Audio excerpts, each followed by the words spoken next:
Welcome to the FemiNinja Project. I am your host, Cheryl Ilov, middle-aged ninja hiding in plain sight, dedicated to restoring human dignity one person at a time and helping you unleash your personal power. Discover that it's possible to look like a woman, act like a lady, move like a ninja, and think like a warrior. And remember, men are always welcome on the FemiNinja Project.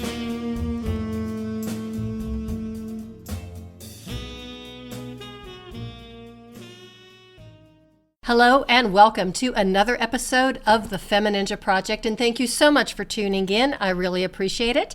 I am your host, Cheryl Ilov, and I am flying solo today.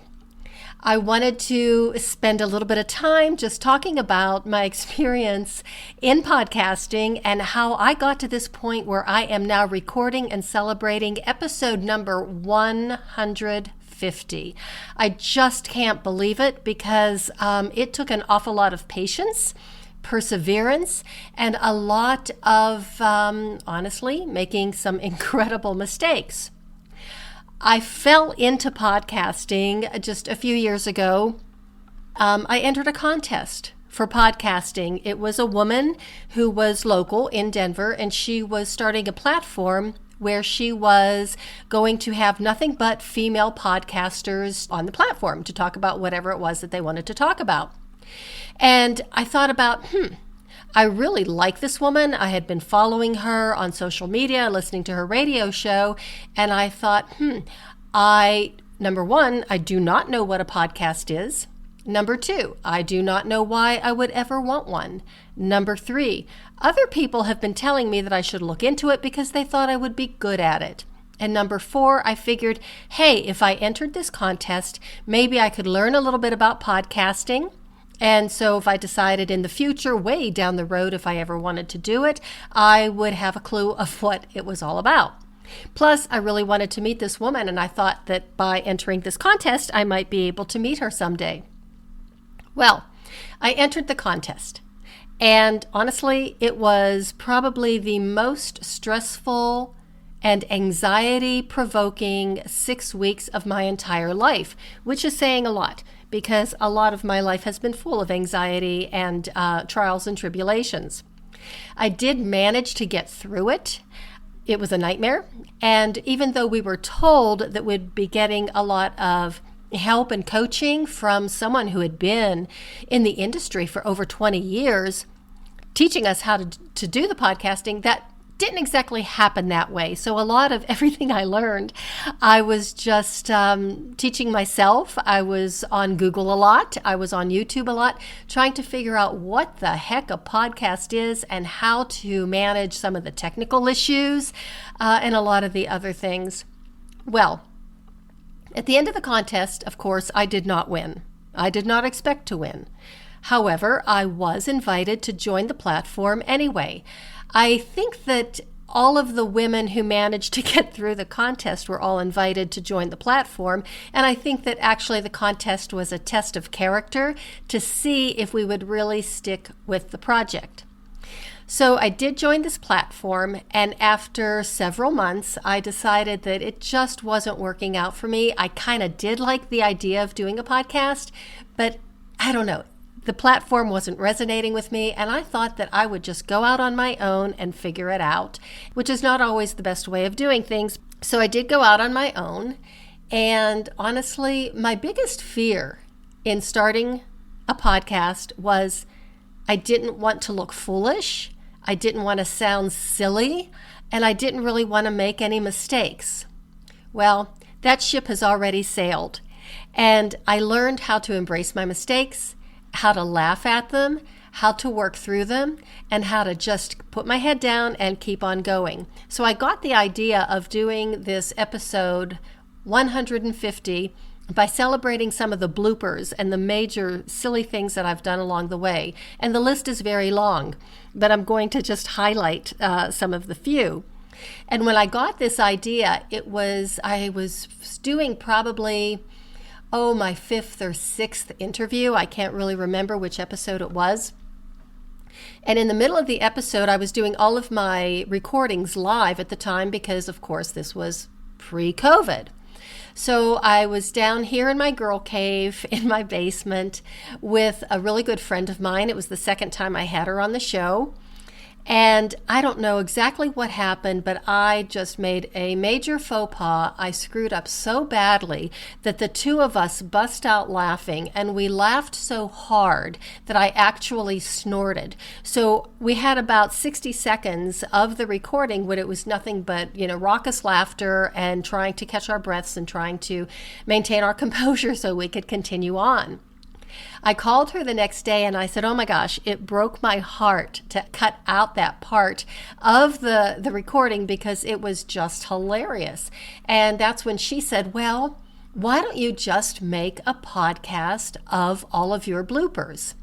Well, I could do that, but then it would be a very long episode, and I don't think anybody wants to sit through that, especially me. So I thought I would highlight some of the silliest things that has happened to me as I was going through this journey of starting a podcast, sticking with it, no matter what happens. Here I am, episode number 150. So, of course, the episode where my girlfriend and I just got absolutely hysterical was probably the first one, but there were a lot more along the way. When COVID hit, I was no longer able to have people over at my house so we could do the recordings in my basement. So then I had to figure out Zoom, which was another, oh boy, was that an incredible learning experience. You might think, well, everybody could use Zoom and it's just so easy. And that's exactly what I kept hearing from everybody else. Oh, it's so easy. It's absolutely intuitive and just a piece of cake. It really wasn't for me. It took me probably 6 weeks. Watching many videos on YouTube and many tutorials until I finally hired somebody, and she basically taught me how to use Zoom, but I still couldn't do it. It's just a completely different animal when you're trying to record and then convert the recordings and then download them or upload them, whichever term is correct, to Audacity and take it from there. It was an absolute nightmare. But I finally did figure it out. And so then it opened up an entire new world for me. I didn't have to just interview people who were local. I was able to interview people all over the country and even in other countries, which was absolutely mind-boggling. It was very intimidating at first, but it was very exciting. So I've met some incredible people along the way. One of those people, and one of the times that I had quite an embarrassing incident, was I was going to be interviewing a woman in Frankfurt. And after much research and looking at the time zone changes, etc., I realized, okay, this can be done. So we set up the interview, and we were supposed to meet at 11 o'clock my time, Mountain Time. Well, that morning, I looked at the clock. I had plenty of time to prepare. I was sitting at my kitchen table, my hair pulled back. I was still in my bathrobe. I was enjoying my second cup of coffee, and I was just browsing on my computer and figured I had plenty of time to get ready. And all of a sudden I checked and I had a message that was my guest. And she messaged me and said, "I'm here in the waiting room." And my head snapped up and I looked at the clock. It was 10 o'clock. I had made a mistake on the time change. So I panicked and I realized I had two options. I could either message her back right away and say, "Oh my gosh, I am so sorry. Please forgive me. We're going to have to reschedule," which I thought would be really inappropriate and very unprofessional. My other choice was to suck it up, Buttercup, and just do the recording and get on Zoom with the audio on and the video on with me in my bathrobe. I chose door number 2. So that meant I messaged her back and said, "I'm running late. I'll be right there." I had to gather up all my equipment, my computer, run downstairs, set it up, plug everything in, get the lights, the camera, action. And when I logged on, before I turned on the video, I said, "I am so sorry. I need to apologize ahead of time, and I need to give you a heads up and a warning. I am in my bathrobe." She bust out laughing. And I said, I'm going to turn the video on, but I do want you to know that even though I am in my bathrobe, I am wearing pants because I do have sweatpants on underneath my bathrobe.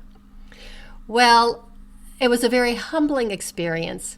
She was incredibly gracious about it. We did have a wonderful conversation and a wonderful episode. However, I made sure that I never did look at myself because my hair was up. I had no makeup on. I looked absolutely awful, but I had to really focus. So my perseverance paid off. We had a wonderful episode. But what makes the story even more interesting is the following day, I was scheduled to appear on her show, which happened to be a Facebook Live. So making sure that that didn't happen, I kept checking the time 2 and 3 times. I was ready, way ahead of schedule. 2 hours before we went live, I had my hair done, my makeup on, I was ready to go, and it turned out just fine. But that was probably one of the most embarrassing things that I've had happen to me. There were other times when I was doing a recording and I didn't realize why I kept getting a message. I was running out of storage space. So because I'm a baby boomer and I'm not really good with technology, I did the most logical thing. I just kept ignoring it. Well, when I started recording an episode with a lovely, lovely guest, Zoom kept cutting off. It would cut off. I would have to log back in. We did the entire episode having to log back on, try different things. It was so embarrassing. It was such a nightmare. When it was all said and done, of course, the files were corrupt. I couldn't use them. I was just so apologetic. I did email her and said, oh my gosh, I'm so sorry. I made a mistake. I found out what the problem was. I would please, love to have you on again and try and re-record that episode again because it was so informative and wonderful information for my guests. Well, naturally, I didn't hear from her again, so that was a lost cause, but I did learn a lot from it. So if you're learning from your mistakes, which we're always making mistakes, and they are great opportunities to learn, it's no big deal. And yes, I looked a little foolish, and I looked like I didn't know what I was doing, because I really didn't, but I do now. So again, baby steps, keep going, and keep pursuing. But I have to tell you, the most uncomfortable episode that I ever recorded was when I was a guest on someone else's show. Lovely gentleman. We had collaborated before. I had been a guest on his show. He had been a guest on mine. And his was live as well, Facebook Live. And right before we were scheduled to go on, he professed his undying love for me. Talk about awkward. I couldn't believe it. And I almost fell apart. But I said, look, let's forget about it. Let's just move on, and let's pretend that you never said that and that this never happened. Well, of course, he was really embarrassed, very apologetic, and no, we need to talk about it. And it's like, you either stop or I'm logging off of this call. Well, turned out we had a wonderful conversation, and it was a great episode, but that was the last time we really ever collaborated on anything. Why am I telling you all of this? I'm telling you this because I think it's really important to get out of our comfort zone. It's really important to try new things, no matter how uncomfortable we are doing it. And no matter how difficult the situation, just trying to regain your composure, take a couple of deep breaths, realize that it's not the end of the world because you've made a mistake, or that somebody professed their undying love for you. On the other hand, it is a learning experience, and with every single experience that we have, we grow as a human being. We grow as a professional, we grow as a person, we grow in our humanity, our empowerment, and our human dignity. And that's what it's all about. So here we are, episode 150, and my plan is not only to continue and do 150 more episodes, but I want to keep on going. I want to see where this journey takes me because it's been one heck of a ride so far, and I think there's a whole lot more to come. There's going to be a lot more mistakes, a lot more faux pas, a lot more awkward conversations and situations that I find myself in. But you know what? That is the way of the FemiNinja. It's all about learning. It's all about growing. It's about putting yourself out there. It's about having patience, perseverance, following your dreams, and seeing what the future can hold. And that is the way of the FemiNinja.